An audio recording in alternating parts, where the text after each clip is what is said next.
नमस्कार दोस्तों, स्वागत है आपका बुक्स एजुकेशन में। और आज के इस वीडियो में चर्चा करेंगे हम बहुवैकल्पिक प्रश्नों पर कक्षा 12वीं अंतरा भाग 2 का पाठ दूसरा देवदास। इसकी जो लेखिका हैं वो हैं ममता कालिया, बहुत ही प्रसिद्ध लेखिका हैं। तो इसके MCQ पर हम चर्चा करेंगे, वस्तुनिष्ठ प्रश्नों पर चर्चा करेंगे। इसमें हमने दो तरह से प्रश्न लिए हैं, गद्यांश पर आधारित प्रश्न और पूरे पाठ पर आधारित प्रश्न, क्योंकि आपके पेपर में दोनों ही तरह के प्रश्न आते हैं। पहले हम गद्यांश पढ़ेंगे और उसके बाद हम प्रश्नों को देखेंगे। तो गद्यांश इस तरह से है, निम्नलिखित गद्यांश को पढ़कर नीचे लिखे प्रश्नों के उत्तर का सही विकल्प चुनकर लिखिए। यानी कि आपको अपनी कॉपी में उत्तर का सही विकल्प चुन करके लिखना होता है। हर की पौड़ी पर सांझ कुछ अलग रंग में उतरती है। दिया बाती का समय या कह लो आरती की बेला, 5 बजे जो फूलों के दोने 1-1 रुपए के बिक रहे थे, इस वक्त 2-2 के हो गए हैं। भक्तों को इससे कोई शिकायत नहीं। देखो, जब आप गद्यांश पढ़ें तो आप महत्वपूर्ण बातों को साथ ही साथ अंडरलाइन करते जाएं, रेखांकित करते जाएं। ठीक है, जैसे सुबह 5 बजे फूलों के दोने 1-1 रुपए के बिक रहे थे, यह है, और इस वक्त 2-2 के हो गए हैं। भक्तों को इससे कोई शिकायत नहीं है। इतनी बड़ी मनोकामना लेकर आए हुए हैं, 1-2 रुपए का मुंह थोड़े ही देखना है। गंगा सभा के स्वयंसेवक खाकी वर्दी में मुस्तैदी से घूम रहे हैं।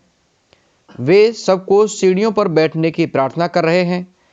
शांत होकर बैठिए, आरती शुरू होने वाली है। कुछ भक्तों ने स्पेशल आरती बोल रखी है। स्पेशल आरती यानी 101 या 151 रुपए वाली।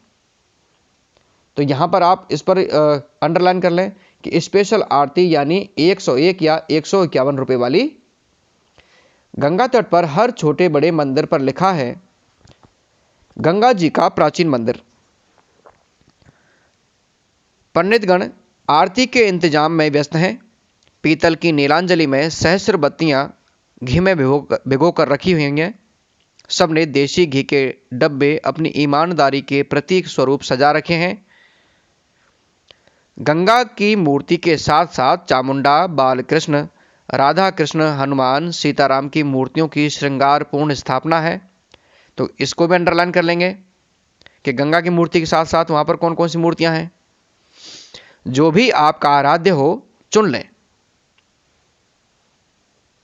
अब इस पर आधारित प्रश्न है और इन प्रश्नों के विकल्प का उत्तर आपको चुन करके लिखना है। तो पहला प्रश्न है, प्रस्तुत गद्यांश के पाठ का नाम बताइए। देखो, 2 प्रश्न आपके लिए ये निश्चित रूप से आते ही आते हैं गद्यांश पर आधारित, कि पाठ का नाम और लेखक का नाम।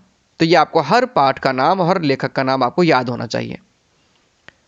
प्रस्तुत गद्यांश के लेखक पाठ का नाम बताइए। A दूसरा देवदास, B जहां कोई वापसी नहीं, C बिस्कोहर की माटी, D हर की पौड़ी। तो इसमें विकल्प सही होगा A दूसरा देवदास, ये इस पाठ का नाम है। प्रश्न नंबर 2, इस गद्यांश के लेखक का नाम बताइए। गद्यांश कह लीजिए या फिर पाठ कह लीजिए। पाठ का लेखक का नाम क्या है? A Nirmal Verma, B Mamata Kaliya, C Vishwanath Tripathi, D Sanjeev. इसका उत्तर सही होगा B, यानी कि ममता कालिया इसकी लेखिका है। नंबर 3, प्रस्तुत गद्यांश में किस स्थान का चित्रण किया गया है?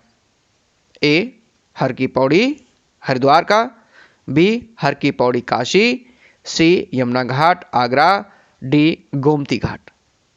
तो पूरा जो पाठ है वो हर की पौड़ी हरिद्वार का दृश्य है। इसमें A विकल्प सही होगा। नंबर 4, स्पेशल आरती से लेखक का क्या आशय है? स्पेशल आरती हमने अंडरलाइन किया था, ध्यान होगा आपको। A 101 या 151 रुपए की आरती, B चंदन की थाली वाली आरती, C नीलांजलि वाली आरती, D घी के दीपक वाली आरती।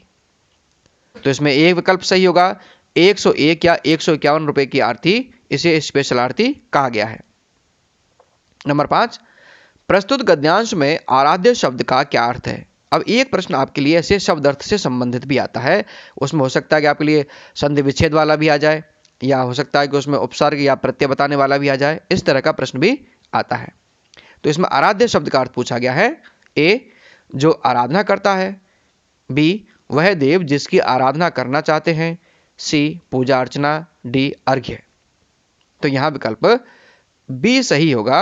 वह देव जिसकी आराधना करना चाहते हैं उसे आराध्य कहा जाता है।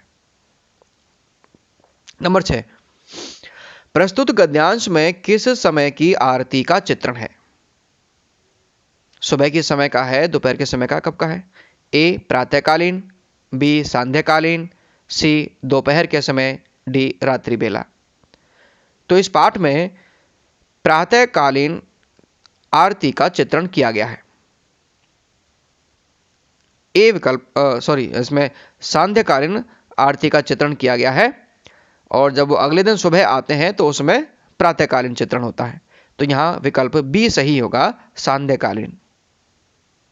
7वां प्रश्न, नीलांजलि में कितनी बत्तियां घी में भिगोकर रखी गई हैं? जो नीलांजलि क्या होती है? नीलांजलि वो दीपक होता है जिसमें कई मंजिलें होती हैं, जिसमें अलग अलग यानी एक घेरा जैसा लगा होता है, उसमें दीपक होते हैं बहुत सारे। ए, 1000 बत्तियां। बी, 100,000 बत्तियां। सी, 100 बत्तियां। डी, 7 बत्तियां। देखो पाठ में सहस्र बत्तियों का जिक्र है, और सहस्र का मतलब होता है 1000। तो यहां ए विकल्प इसमें सही होगा, 1000 बत्तियां। अब आते हैं हम अन्य बहुवैकल्पिक प्रश्नों को, जो पाठ पर यानी पाठ के बीच में से छांटे गए हैं। प्रिय विद्यार्थियों, प्रश्न आपको समझ में आ रहे होंगे। यदि समझ में आ रहे हैं तो आप वीडियो को लाइक जरूर कर दीजिएगा और चैनल को सब्सक्राइब जरूर कर दीजिएगा। अब आगे बढ़ते हैं। पहला प्रश्न है इसमें, दूसरा देवदास कहानी की मूल संवेदना क्या है? देखो दूसरा देवदास जो पाठ है ये कहानी है, इसकी कहानी विधा है। इसकी मूल संवेदना क्या है, कि मूल प्रतिपाद्य क्या है, या इसका कहते हैं कि मूल कथ्य क्या है? ए, युवा मन में प्रेम भावना की उथल पुथल को आकर्षक रूप से प्रस्तुत करना। बी, युवा हृदय में पहली आकस्मिक मुलाकात से उत्पन्न हलचल को व्यक्त करना। सी, ए और बी दोनों। डी, उपरोक्त में से कोई नहीं। तो इसमें देखो दोनों ही, जो ए और बी दोनों ही जो कथन है वो दोनों ही सही हैं, कि युवा मन में प्रेम भावना जो होती है उसकी उथल पुथल होती है, उसका चित्रण है कि वो किस तरह से भावों को महसूस करते हैं, क्या क्या सोचते हैं, किस तरह से वो ख्वाबों में सोचते रहते हैं। तो इसमें विकल्प सी सही होगा, ए और बी दोनों। दूसरा प्रश्न है, दूसरा देवदास कहानी के नायक और नायिका का नाम बताइए। ए, संभव और पारो। बी, नानी और संभव। सी, पारो और संभव। डी, पारो और उसका भतीजा। तो देखिए इसमें पूछा गया है नायक और नायिका, तो पहले नायक का नाम आना चाहिए, फिर नायिका का नाम आना चाहिए। अब देखो इसमें नायक नायिका तो दो हैं, संभव और पारो हैं, लेकिन यहां नायक का नाम पहले पूछा गया, इसलिए आपको इस क्रम का भी ध्यान रखना है। तो नायक है यहां पर संभव और नायिका है पारो, तो इसमें विकल्प ए सही होगा, सी विकल्प सही नहीं होगा। ठीक है, तो इसमें विकल्प ए सही होगा। तीसरा प्रश्न, प्रस्तुत पाठ की विधा क्या है? विधा से संबंधित प्रश्न भी आते हैं। ए, कहानी। बी, कविता। सी, यात्रा वर्णन। डी, संस्मरण। विकल्प ए सही होगा, कहानी, यह कहानी है। चौथा प्रश्न, मनौतियों के दिए लिए हुए फूलों की छोटी छोटी किश्तियां गंगा की लहरों पर इठलाती हुई आगे बढ़ती हैं। इस पंक्ति में मनौतियों का क्या आशय है? ए, मनमाना व्यवहार करना। बी, रूठे हुए व्यक्ति को मनाना। सी, मान्यता। डी, मन में संजोई गई इच्छाएं। विकल्प इसमें कौन सा सही होगा? डी सही होगा, मन में संजोई गई इच्छाएं, इनको मनौतियां कहा जाता है। नंबर 5, गोताखोर कौन होते हैं? गोताखोर कौन होते हैं? गहरे पानी में गोता लगाने वाले, गहरे पानी से वस्तुएं खोजकर लाने वाले। बी, गीत गाकर भजन करने वाले। सी, गोता को खाने वाले। डी, उपरोक्त सभी। तो इसमें विकल्प नंबर ए सही होगा, गहरे पानी में गोता लगाने वाले और गहरे पानी से वस्तु खोजकर लाने वाले जो होते हैं उनको गोताखोर कहा जाता है। ए विकल्प सही होगा। छठा प्रश्न, प्रस्तुत कहानी में गंगा पुत्र किसे कहा गया है? गंगा के पुत्रों को, मगरमच्छों को, गंगा नदी की सफाई करने वाले भक्तों को, या जो गंगा नदी में बहाए गए या फेंके गए पैसों को उठाकर लाते हैं और उसी से अपनी जीविका चलाते हैं। तो इसमें विकल्प डी सही है, क्योंकि जो गंगा पुत्र कौन है? वे हैं जो गंगा नदी में पैसे फेंक दिए जाते हैं या दीपकों के साथ रखे जाते हैं, उन्हें उठा करके लाते हैं और उन्हीं से अपनी जीविका चलाते हैं। इन्हें गंगा पुत्र कहा गया है। 7वां प्रश्न, लड़का लड़की दोनों अकबका गए, कहानी के अनुसार संभव और पारो क्यों अकबका गए?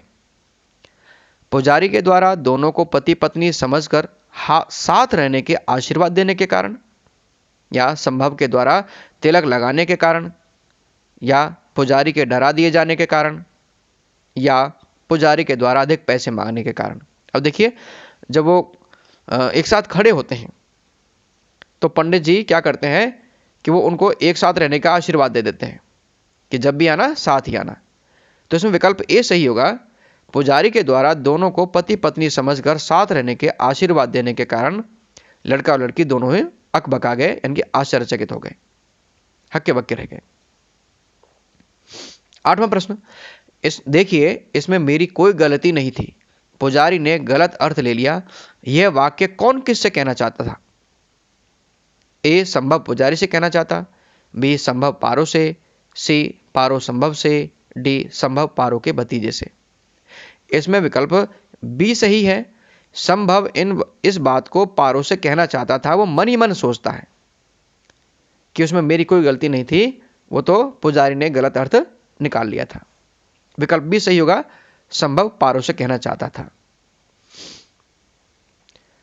9वां, पारो कहां की रहने वाली थी? दूसरा देवदास कहानी के आधार पर बताइए। ए रोहतक, बी हिसार, सी दिल्ली, डी मथुरा। तो जो पारो है वो रोहतक की रहने वाली थी, यानी कि जो हरियाणा में है रोहतक, वहां की रहने वाली थी। आप कहां के रहने वाले हैं, कौन से विद्यालय में पढ़ते हैं, तो आप भी कमेंट बॉक्स में लिख करके जरूर बताएं कि हमारे वीडियो को किस किस विद्यालय के बच्चे देख रहे हैं, हम भी जाने। 10वां प्रश्न क्या है? जाना है तो चढ़कर जाना, उसका महात्म अलग है, नानी के इस कथन से क्या अभिप्राय है? दूसरा देवदास कहानी के आधार पर बताइए। अब देखिए, आपने सुना होगा कि आपके घर वाले भी कई बार कहते हैं कि पैदल यात्रा करनी चाहिए, कहीं मंदिर पर जा रहे हैं तो पद यात्रा करनी चाहिए। तो पुराने लोगों में परंपरा बनी हुई है, वो मानते हैं कि ऐसा करने से भगवान जल्दी खुश होते हैं और हमारी जो मनौतियां हैं या जो मन की इच्छाएं हैं वो जल्दी पूरी होती हैं। तो ए पैदल चलकर मनसा देवी के मंदिर जाने का महत्व ही अलग है। बी पैदल चलकर जाने से मनोकामना जल्दी पूरी होगी।